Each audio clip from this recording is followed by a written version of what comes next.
السلام علیکم ورحمۃ اللہ وبرکاتہ۔ آج ہم سورہ عادیات کی تلاوت کریں گے اور اس کا اردو ترجمہ پڑھیں گے۔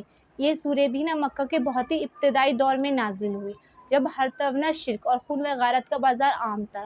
ہر طرف برائیاں پھیلی ہوئی تھی، ظلم و ستم چھایا ہوا تھا۔ لوگوں کا ضمیر جو اس بات پر خود گواہ تھا کہ وہ کن برائیوں میں پھنسے ہوئے ہیں۔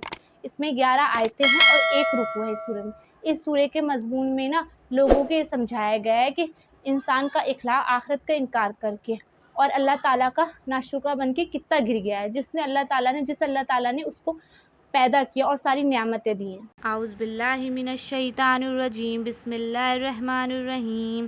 والعادیات ضبحا، ہانپتے ہوئے دوڑنے والے گھوڑوں کی قسم۔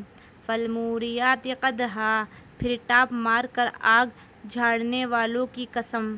فالمغیرات صبحا، پھر صبح کے وقت دھاوا بولنے والوں کی قسم۔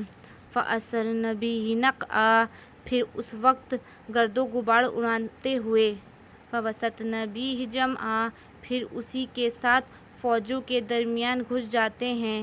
ان الانسان لربہ لکنود، یقیناً انسان اپنے رب کا بڑا ناشکرا ہے۔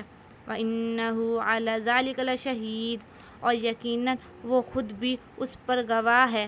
وانہ لحب الخیر لشدید، یہ مال کی محبت میں بھی بڑا سخت ہے۔ افلا یعلم اذا بعثر ما فی القبور، کیا اسے وہ وقت معلوم نہیں جب قبروں میں جو کچھ ہے نکال لیا جائے گا۔ وحصل ما فی الصدور، اور سینوں کی پوشیدہ باتیں ظاہر کر دی جائے گی۔ ان ربہم بہم یومئذ لخبیر، بے شک ان کا رب اس دن ان کے حال سے پورا خبردار ہوگا۔